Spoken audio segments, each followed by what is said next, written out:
Buenos dias, everybody. Good morning. You can't hear me. My mic is not on. Now it is? Yes, good. I could yell, but I don't think you'd like that. Is that better? Okay. Well, thank you for getting up and getting dressed and out the door to come, and hello to everybody on Zoom. We're so happy to see you there on the screen and see you here in person. My name is Susan McDonald, and I'll be the service leader today. Reverend Jim Coakley returns to us for our second Sunday in his series of 3, and we're thrilled to have him for these successive Sundays. We'll see more of him during the year, which is wonderful because more of our fellowship will get to know him. Before we begin our service, let me just make a few announcements, call your attention to a few things. Always on the back of your order of service, you'll see just a brief listing of the usual repeating activities of the week.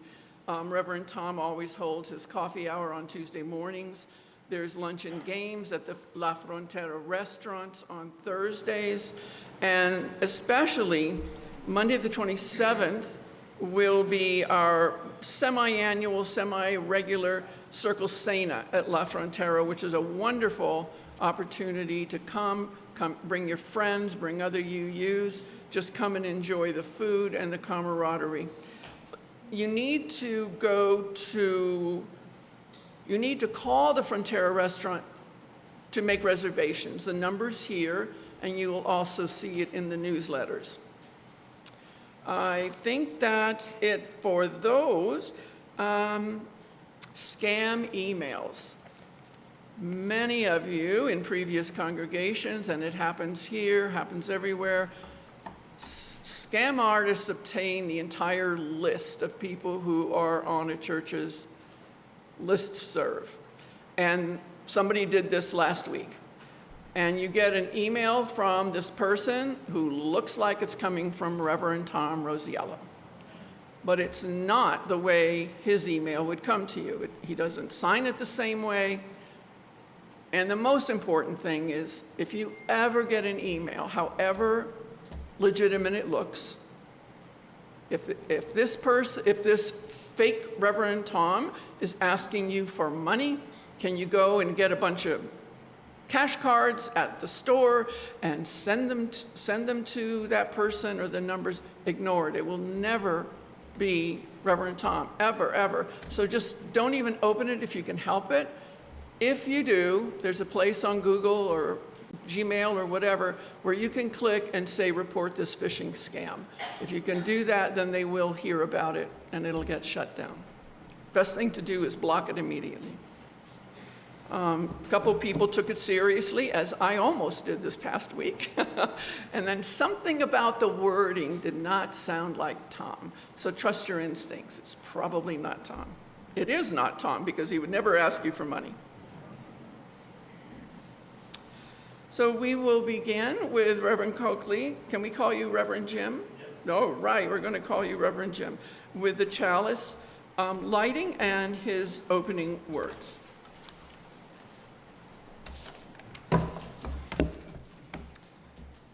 It's a short opening called Open to Unexpected Answers by the Reverend Juliana Lepp.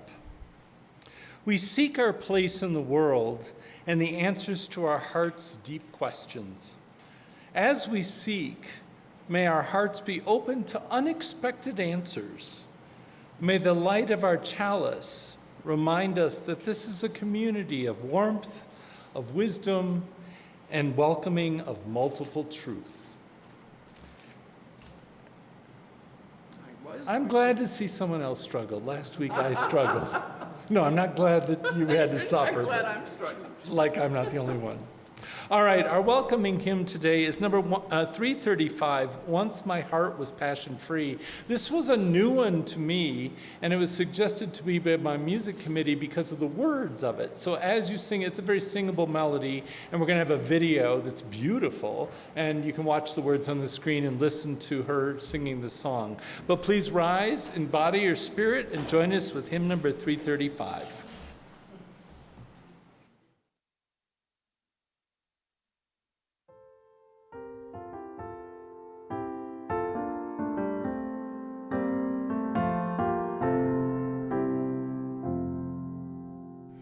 Once when my heart was passion-free to learn of things divine, the soul of nature suddenly outpoured itself in mine. I held the secrets of the deep and of the heavens above.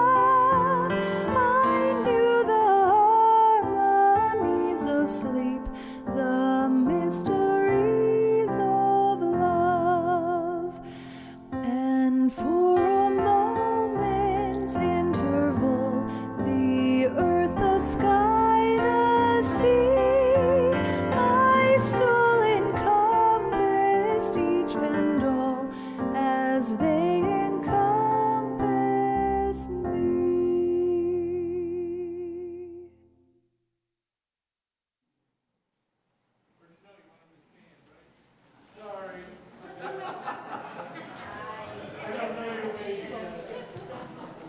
That's also known as one deep knee bend. I'm supposed to do 20 of those every day, and I don't. So Sophia's going to join me for the covenant. So I will read this in English, and she will in Spanish. So words will be on the screen. They're also in your order of service. We respect the interdependent web of life and work for a just and peaceful world. We encourage the search for truth and meaning, strive for compassion in our relationships, and seek values which benefit our lives and the lives of others. This is our covenant. Respetamos todos los estilos de vida dentro de su red interdependiente y trabajamos por un mundo justo y pacífico. Alentamos la búsqueda de la verdad y la comprensión total. Nos esforzamos por mantener compasión en nuestras relaciones y buscamos valores que beneficien nuestras vidas y las vidas de los demás. Este es nuestro convenio. Thank you.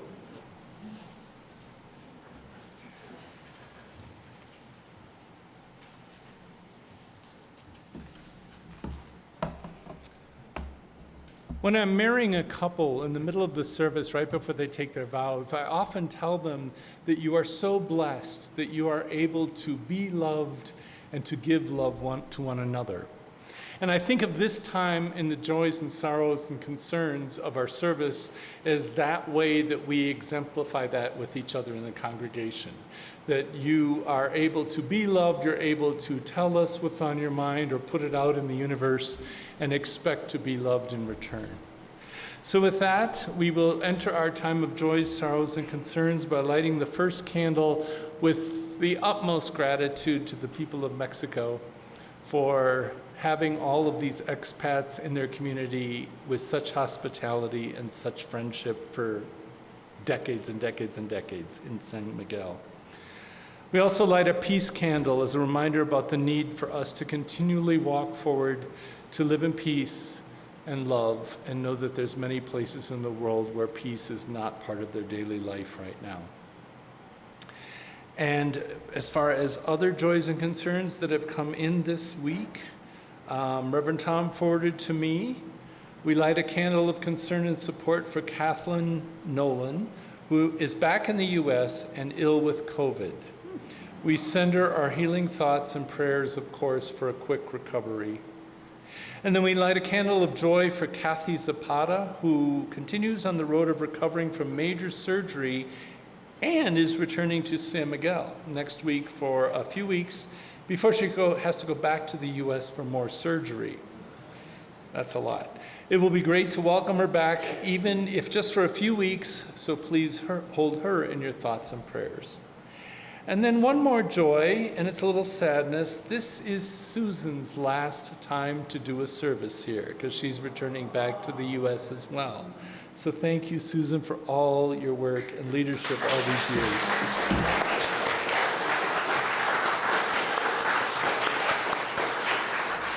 She will certainly be missed, but promises to be out there on Zoom, keeping an eye on us the whole time. And so at this time, I don't think, is there anything in the chat? Okay, thank you. At this time, I love this part of your service. You can come forward and light a candle on your own with whatever joy and concern and sorrow that you have that you want to release into the universe. And if you have trouble, mobility issues, or don't feel like coming up here, please make your presence known and one of us will come out. You can light a candle out there and we'll bring it back up. All right, let us begin.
Candle, I did forget that part for the unspoken joys and concerns that we brought here today. I know. All right, microphone's on now. I forgot to say we'll light one candle from up here for unspoken joys and concerns that we carry with us today. Thank you.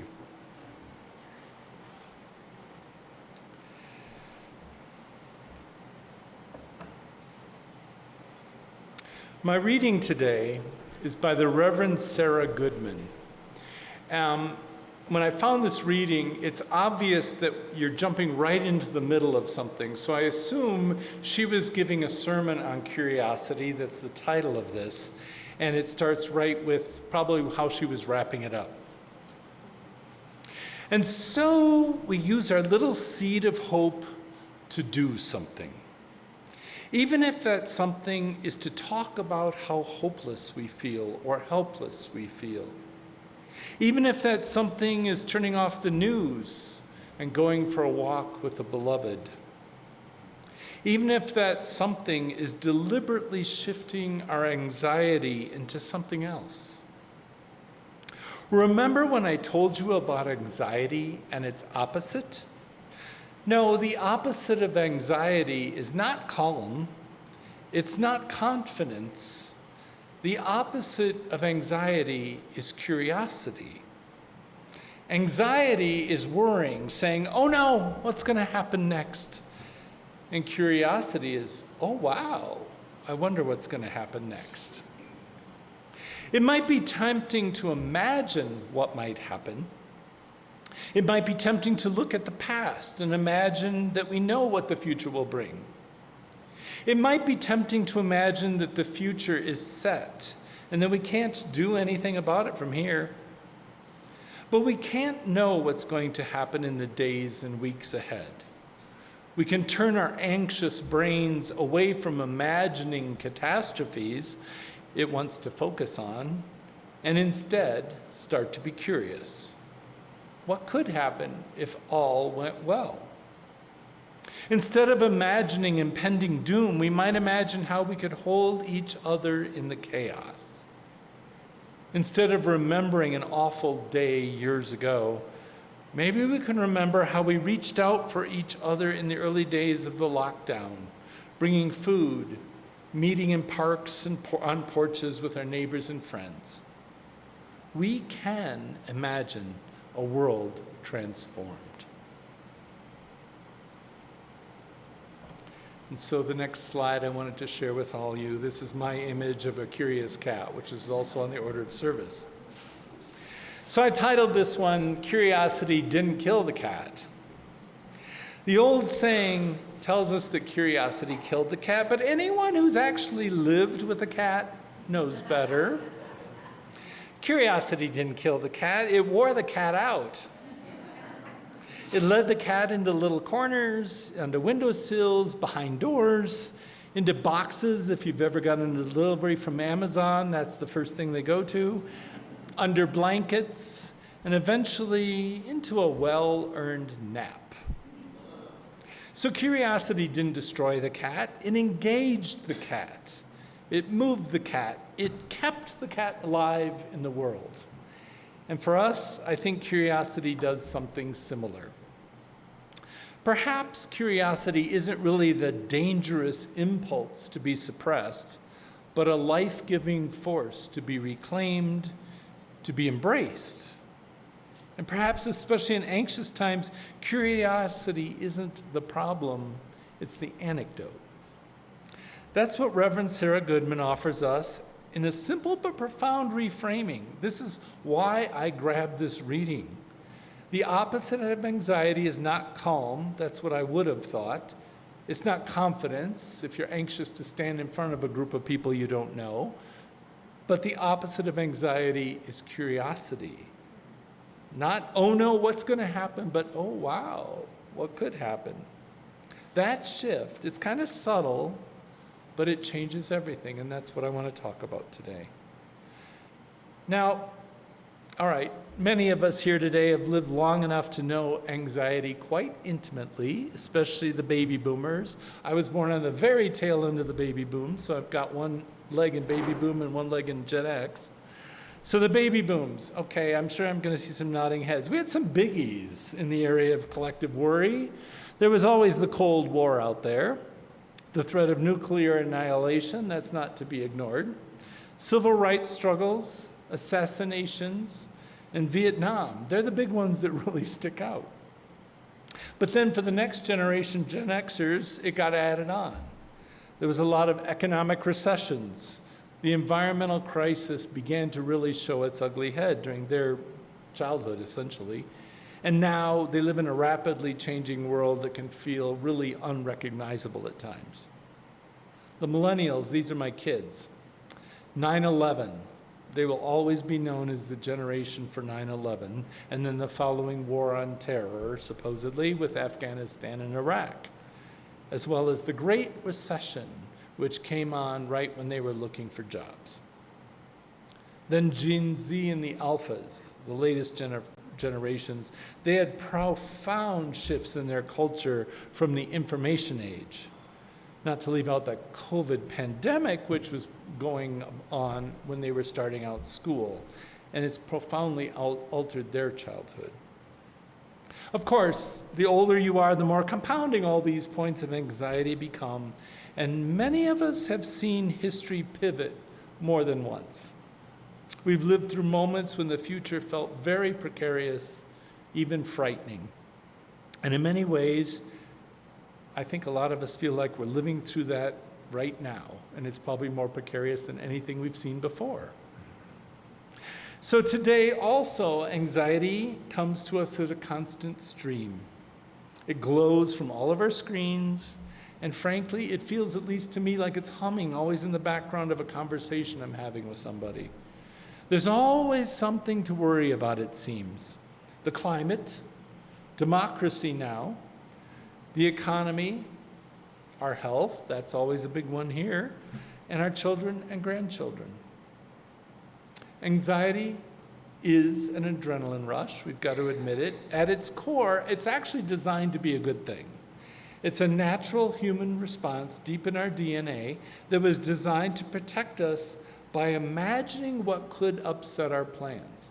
And since I'm talking about cats today, my image is I'm walking through a jungle and there's a tiger behind that next tree, or I'm imagining there's a tiger behind that next tree, so I'm kind of on guard all of a sudden. It's the brain saying, stay alert, think clearly, be prepared, prepare for danger. So that's kind of good. I don't want to be eaten by a tiger. But anxiety, of course, has the shadow side. It narrows our vision. I'm narrowly focused on that tiger that might be behind that tree, and it can trap us in catastrophic thinking. Being eaten by a tiger is kind of catastrophic. It convinces us that the future is already written, and then it's not going to end well. And that is where curiosity enters as a quiet, radical alternative. So let's talk about what curiosity really is or isn't. Curiosity doesn't deny reality. It doesn't pretend that everything's fine. It doesn't ask us to ignore the challenges we face. Curiosity widens the frame back to that same thing where anxiety says, this is how it's going to end. Curiosity will say, well, what else might be possible with this? Or it says, we're powerless. I can't do anything about this. I give up. Curiosity will say, well, why don't we try?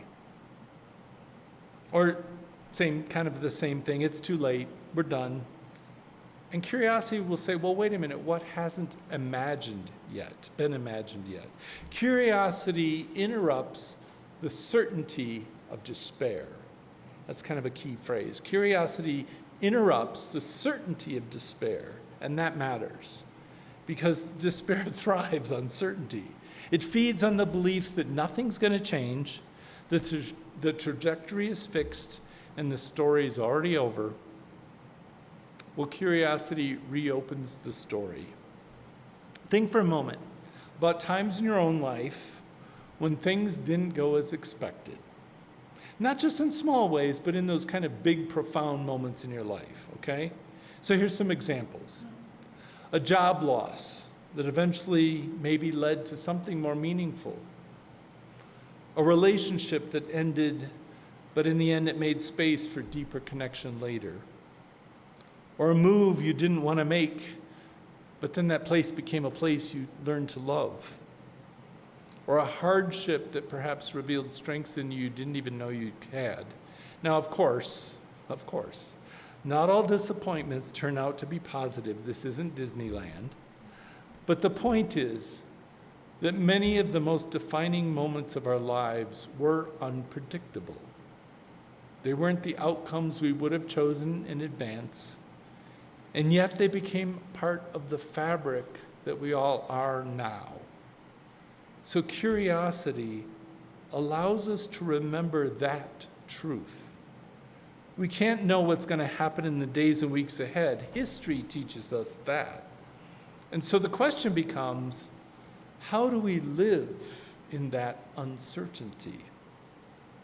Do we live clenched, negative, bracing for disappointment?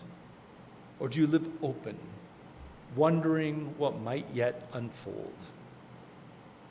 So let me go back to the reading. Reverend Goodman reminds us that even small actions matter. She speaks, remember, right in the beginning, those little seeds of hope to do something.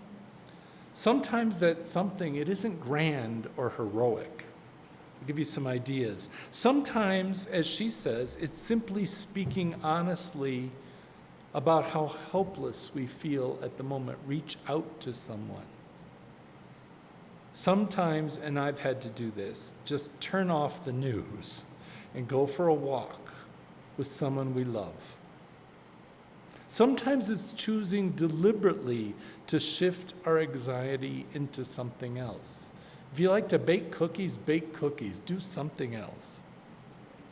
Curiosity often begins there, not with sweeping change, but with a gentle redirection of attention.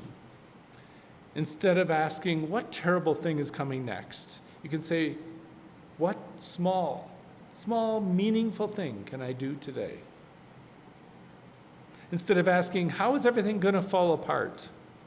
Say, where's the connection right now?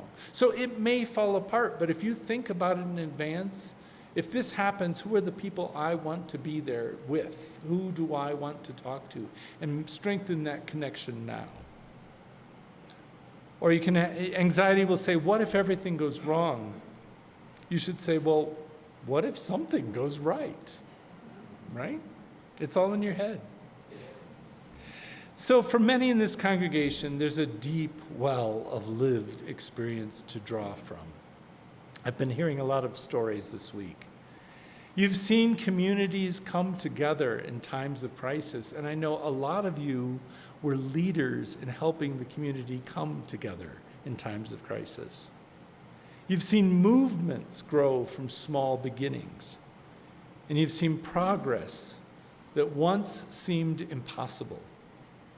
Think back for a minute. I'm going to refer back to the pandemic. We were all very, very frightened. This was crazy. None of us had lived through this before. You'd have to be over 100 to have lived through the one before, right? It was a very, very, very uncertain time. And yet, it was remarkable. Even in that fear, there were these moments of extraordinary care. I remember these stories of people just brought food to one another. They just knew the neighbor, was elderly, maybe didn't cook for themselves, and whoever was supposed to arrive couldn't. They just make something, put it on their door, ring the doorbell, go away, things like that. Neighbors checked in from a distance. I remember a lot of people across the fence in their backyard just to make sure everybody was okay. Friends gathering in porches and parks. And where I come from, it's dang cold in the winter. So that was very creative to do that. We would be in driveways, it would be 0. We'd be in our parkas in lawn chairs just so we could see each other. Communities found new ways to connect. Like how many of us had ever heard of Zoom before that day in 2020, right? Look at us now. Those moments did not erase the hardship, of course. COVID was way too long and way too lonely. But they revealed something else alongside it. Our capacity for compassion and creativity and resilience. Curiosity invites us to remember those moments not as anomalies, but as possibilities. So what could happen if we leaned into that same spirit again? Or what could happen if we assumed that people are actually capable of kindness? Or what could happen if we choose connection over isolation?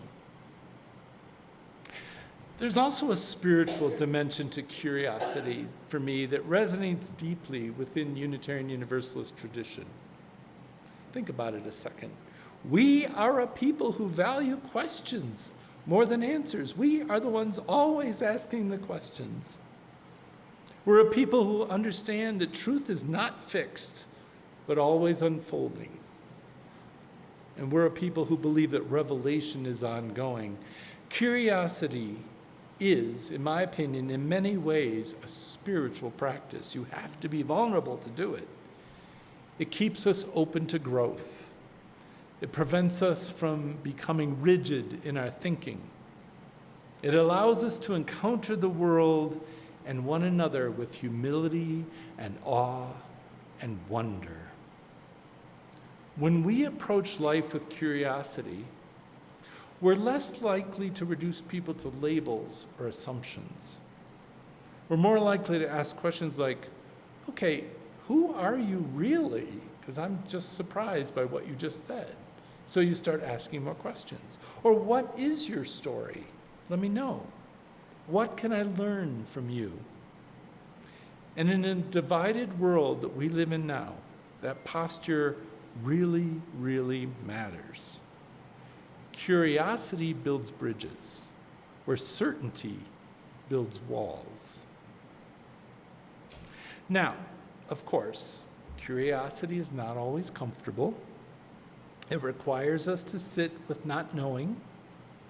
It asks us to release the illusions of control that we all think we have, definitely me.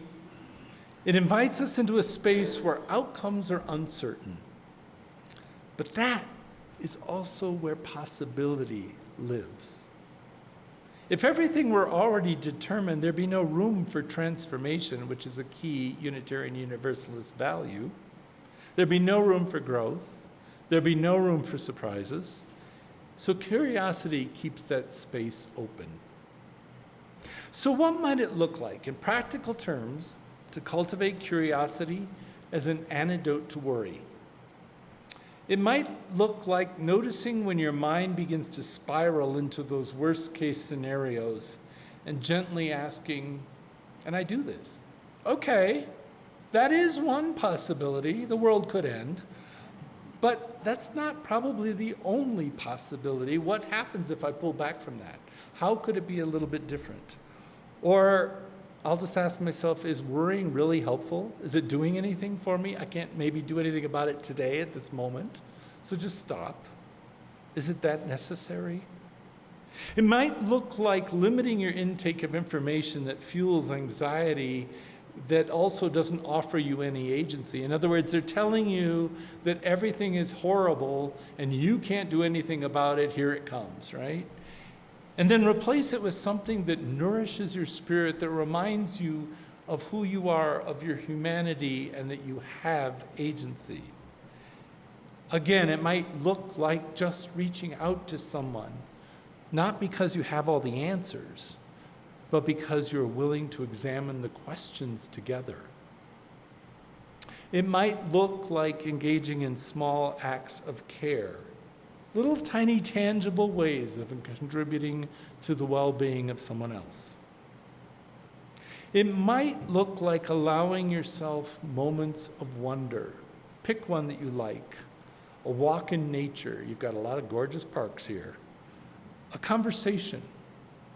This is my favorite, a piece of music. I'm big into just putting on something and letting myself be taken away.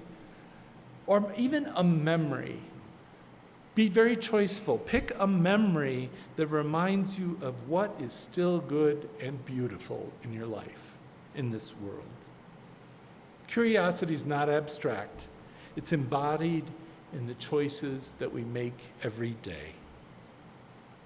And perhaps most importantly, curiosity allows us to imagine a future that is not bound by our fears. Reverend Goodman, she throws this out there like, well, of course, invites us to ask, what could happen if things go well? What if the good guys win? We're so practiced in imagining what could go wrong, that imagining what could go right, let's be honest, it feels kind of childish and naive, right? We're the adults, so we have to worry about these things, right? But let yourself think about that. It's not naive. It's necessary. Because the future we work toward is shaped in part by the future we can imagine. And if we can only imagine decline, guess what? We're going to be struggling to create anything else. If we can imagine transformation, we open the door to practicing it. So I'm going to end it with this. I'm going to return for a moment to that curious cat. The cat does not explore because it's certain of what it's going to find. It explores because something drew it forward. A sound, a movement, a possibility. My cat, I thought maybe it saw hallucinations. And yes, sometimes the cat will move forward and then you can tell they got startled. Something unexpected happens. But it doesn't stop being curious. Eventually, after all that exploration, the cat curls up and rests. Not because curiosity has exhausted it into defeat, but because curiosity has fully engaged it in life. So we too are invited into that kind of engagement. Not to ignore the challenges before us, not to deny the reality of uncertainty, but to meet it with a spirit that is open rather than closed, wondering rather than fearing. Curiosity doesn't eliminate anxiety entirely, but it changes our relationship to it. It gives us room to breathe, kind of a space to act, and it reminds us that the story isn't yet finished. And so as you move through the days ahead, I invite you to carry this question with you. When anxiety rises in you, as it will, can you meet it with curiosity? Can you shift from that, oh no, to, oh wow? Can you allow yourself to wonder what might yet be possible, not just for the world, but for your own life, your own relationships, and your own capacity to contribute? Because in most cases, curiosity didn't kill the cat. Perhaps it kept the cat alive to the world, right up to the moment it found that nice, sunny, warm place to rest. So may we be so alive. May we be so curious. And when required, may we also find that nice little sunny place to rest. Amen.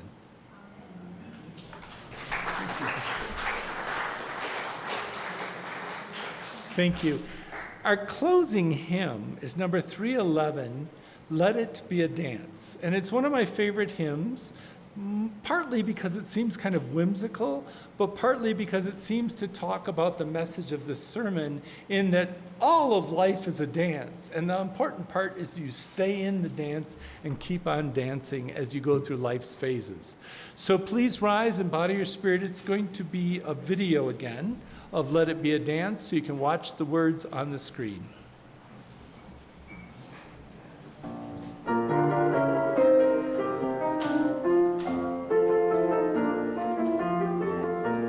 Let it be a dance we do. May I have this dance with you through the good times and the bad times too. Let it be a dance. Let a dancing song be heard. Play the music, say the word, and fill the sky with sailing birds. Let it be a dance, let it be a dance, let it be a dance. Learn to follow, learn to lead. Feel the rhythm, feel the need. To reap the harvest, plant the seed. Let it be a dance. Let it be a dance we do. May I have this dance with you through the good times and the bad times too. Let it be a dance. Everybody turn and spin. Let your body learn to bend. And like a wheel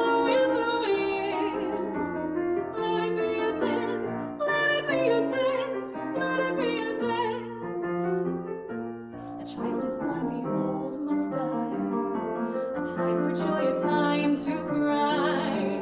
Take it as it passes by. Let it be a dance. Let it be a dance we do. May I have this dance with you through the good times and the bad times too. Let it be a dance. Morning star comes out at night. Without the dark there is no light. If nothing's wrong then nothing's right. Let it be a dance. Let it be a dance. Let it be a dance. Let the sunshine, let it rain. Share the laughter, bear the pain. And round we go again. Let it be a dance.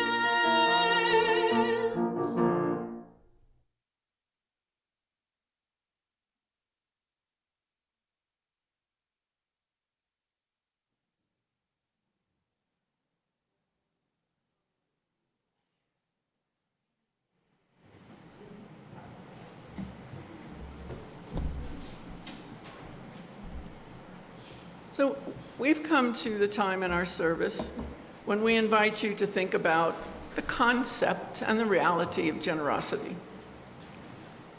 This is one of my favorite brief readings from John Saxon, a UU minister in North Carolina, with a few little additions for myself, which seem to make sense in this context.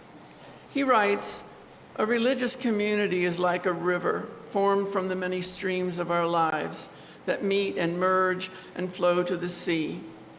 As members and friends of this community, we share our time and our energy, our creativity and imagination, our vision, our talents, skills, and gifts, and the streams of our individual lives to create a river that is deep and broad, a river that is made of many streams, sustains life, and refreshes the land." When I moved here in the fall of 21, I leapt into this particular river that we call the SMA UU Fellowship. Before I moved here, when I was researching where I might move for a new adventure at my age, I learned there was a UU community here in San Miguel. Among all the other benefits and gifts this place has brought to my life, I knew then when I discovered there was a UU community here, and I had been part of one for 12 years in New Jersey, I knew I could move here as a stranger because there was a community here that I could become part of. And that has been so true for me, and I know it is true for nearly all of us, let me say. Back to John Saxon. The river of this religious community also depends on our sharing of our time, our talents, and our resources. And it depends on these to remain viable and strong. Sharing the resources are a reflection of our shared values and our vision. So I invite you now to share your gifts of resources and think about your gifts of time and talent that you can also share with this community. As we pass the baskets, you're invited to give generously and joyfully as you're willing and able. And the baskets will now be passed. Thank you.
And so today I close with the words of Reverend Tandy Rogers, let your spirit be surprised.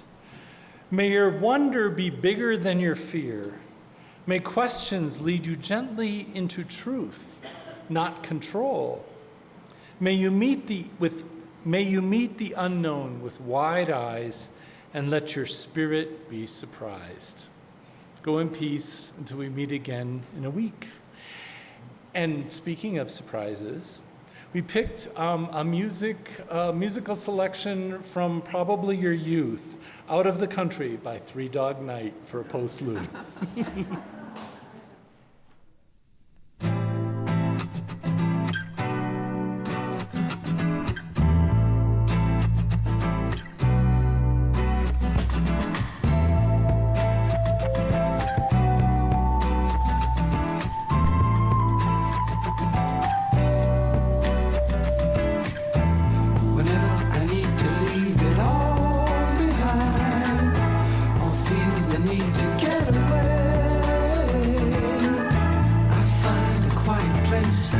Far from